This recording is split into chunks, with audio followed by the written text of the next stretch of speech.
Hello, beautiful light-filled souls. First of all, thank you so much for tuning into my channel and for commenting. I'm so grateful to you. You make my channel fun.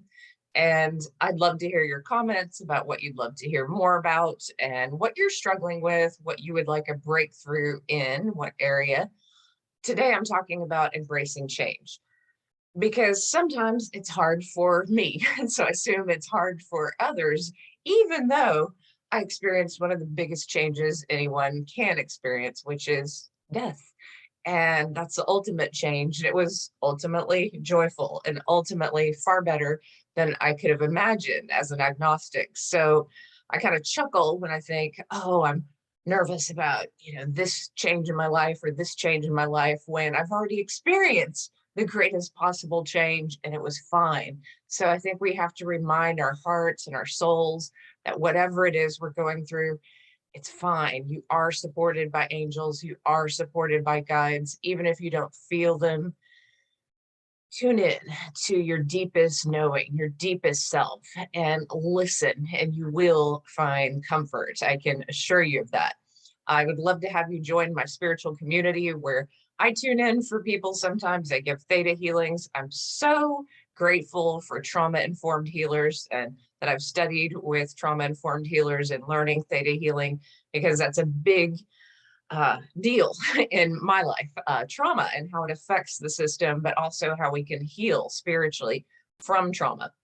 So embracing change. The first thing I'd like to address, though, is the news, because there is a war going on and people have all kind of reactions to change in the world and change in their own lives. And when we look out at the world, because of social media and the news, people have all kind of reactions, from everything from I stay incredibly informed and send love and light to everyone who is suffering, and I stay strong within myself because I know that those who are suffering don't need me to fall apart.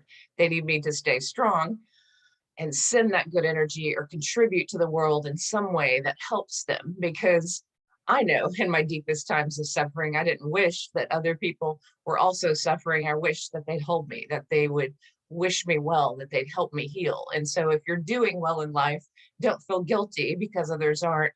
Stay strong and be open to the ways that that life force, that extra life force that you have, that privilege that you have to be alive and to have survived and to have healed and to have energy to live, what ways can you contribute and help?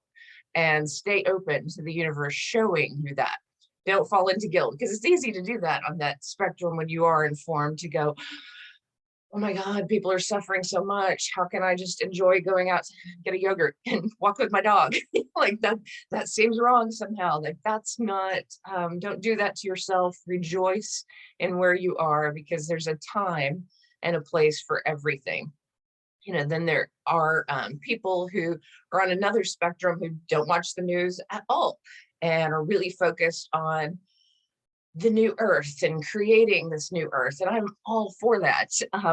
Like I do believe that a lot of healing is coming to the planet. I do believe that in the next 5 years, so much is going to change about how we heal our bodies, how we extend our lives. I'm just not sure it's going to happen as fast as people sometimes think. And, when I have done a lot of past life regressions, one thing that's come up is life was brutal in the past. And yes, we are evolving and we are staying healthier, and we're learning so much more about extending the life in these bodies and more about our consciousness and how it interacts with this physical form and what we can manifest here. Certainly, we're learning that. But, there's always a spectrum, and there's always a spectrum of learning across the earth, and there's a spectrum of change, and how quickly it happens is maybe not up to us. We do our part. And that's the thing to keep remembering, is do your part. Now, how people are affected by the news, I can see at this spectrum, not watching it at all and just focusing on positivity. Well, there's a little bit of privilege in that. And I say this as an observation, not as a criticism, because I really do love all people and I really do want us to understand one another and to not judge one another and to grow and to evolve both in our thinking and in our souls and how we interact with others. So this idea of I don't watch the news at all, well, that's fine, but a bomb just didn't drop on your house. You're not holding a loved one who's dying, bleeding to death, and devastated, because trauma affects your chakras, it affects your body, it affects how you eat, it affects everything about your life for a while. And that life-changing event is profound. And the only way to interrupt violence is to interrupt it, is to actually go there with healing, to look at the people who are affected and help them in some way, to help them have better lives, to help them explore how to heal quicker. And so that's a big a big task that maybe the world isn't up for just yet. And that should be our focus, is what can we do to help? What can we do to help people heal quicker, to help people evolve quicker out of mindsets of violence? And how do we interrupt violence in our towns? There's lots of studies about how this can be done, and you can look these studies up, but just manifesting goodness and more money for yourself and, like love and happiness and getting over, this and that emotionally is great. There's nothing wrong with that. But all that life force and all that beauty that's running through you could be used maybe in a more effective way to help others who are deeply traumatized, who are going through something far greater than you can even comprehend in that moment. And it's humbling and it's beautiful.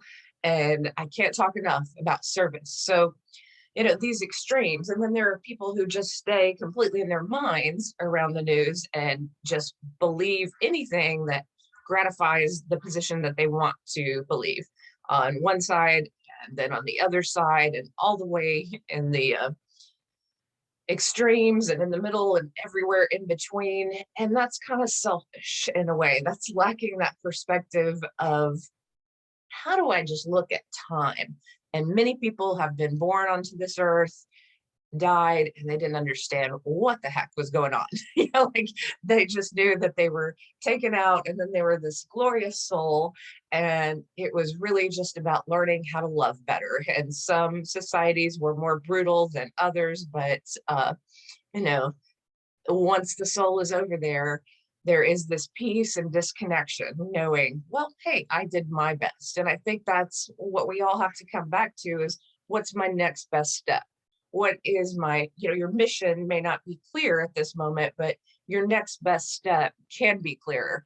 And that's what I'd love to talk about in my spiritual community with you. That's what I would love to connect with you in readings about, is what is your next best step?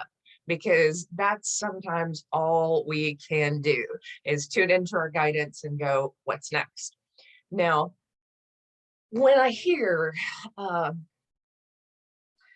people talking and arguing, I always think that energy can be spent in a different way. That energy can be spent in understanding the trauma behind the argument, the fear behind the argument, releasing some of that and finding this more balanced way to live, because ultimately change is necessary. And if you're not participating with it in some way, in some positive way, then it's really frightening. And whether this change is leaving this body, the ultimate change, death, meditating on that light, getting in that space, getting ready for that transition spiritually, then it really makes it a better experience. No matter what it is just stepping into it with light, with joy, with belief, with hope, and with this ability to manifest.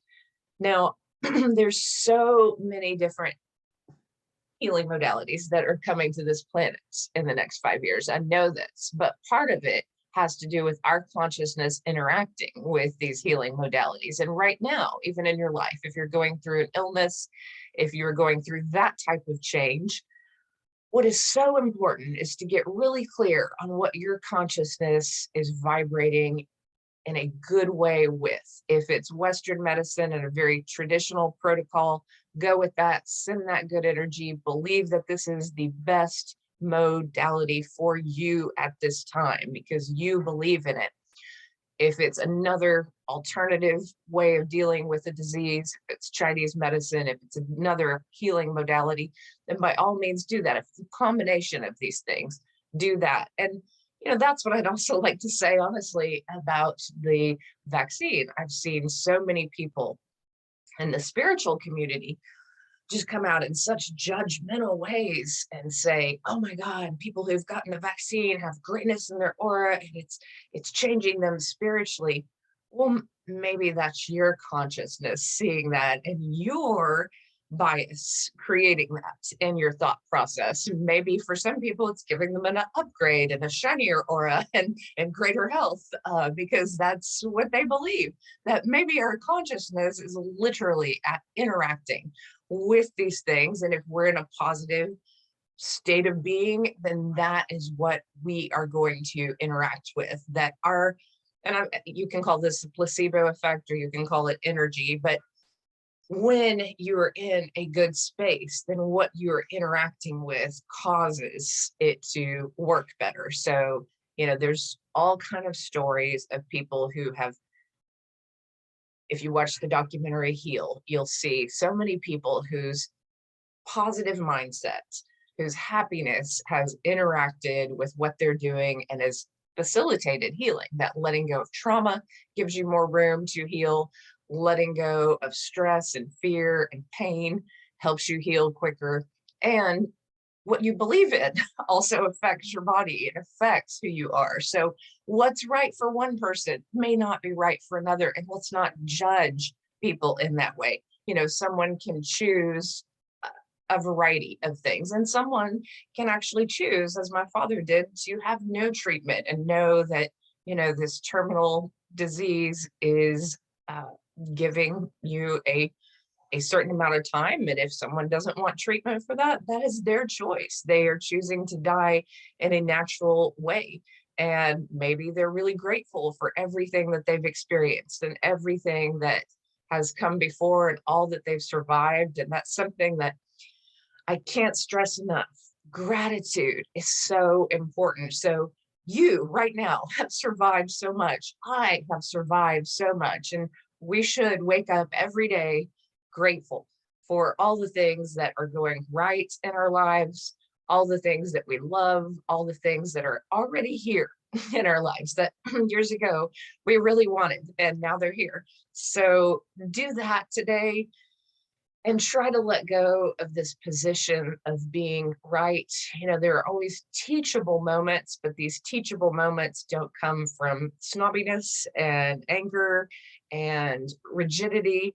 They come from being in the flow, being the change, showing someone how you are interacting with information, how you're interacting with the world, and how it really benefits your life the way you're doing it. So do you, and do it vibrantly and do it beautifully. But I just challenge everyone to open your minds a little bit more and go, there may be some things I don't quite understand, and that's okay. Like throughout time, many people did not fully understand their lives or their situations or their societies. They just couldn't.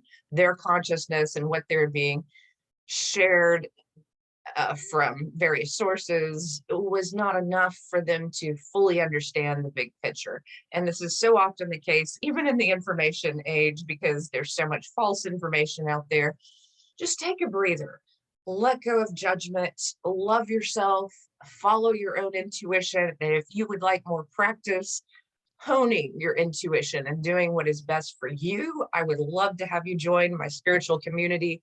I would love to work one-on-one with you. If there's a healing area in your life that you would want a profound breakthrough with, I cannot recommend theta healing enough, because it's really about you getting your power back. Any situation, any relationship, anything that has taken your personal power and joy away, this power can be returned, because that's your natural Right. You were born with a certain amount of light and a certain amount of openness for that life force to come through. That's what my near death experience showed me, is that you are the light. You are a piece of God. You are God working through you, manifesting through you. And we shut this down with fear, with pain, with trauma, and we can open again. We really can. And it can be instantaneously, or it can be an onion that you're peeling off layer after layer, or it can be both. In some areas instant, in others, and that's part of the journey. But I'd love to work with you, and I'd love to hear your comments about what you would like to hear about in a video or in a workshop, or what you would like to work on in a deeper way, because I really am grateful for you, my listeners, and for those who comment. You make this fun, and I wish I had more time to jump on this channel and do more, but what I am able to do, I deeply appreciate you. So thank you very much, and may you be blessed.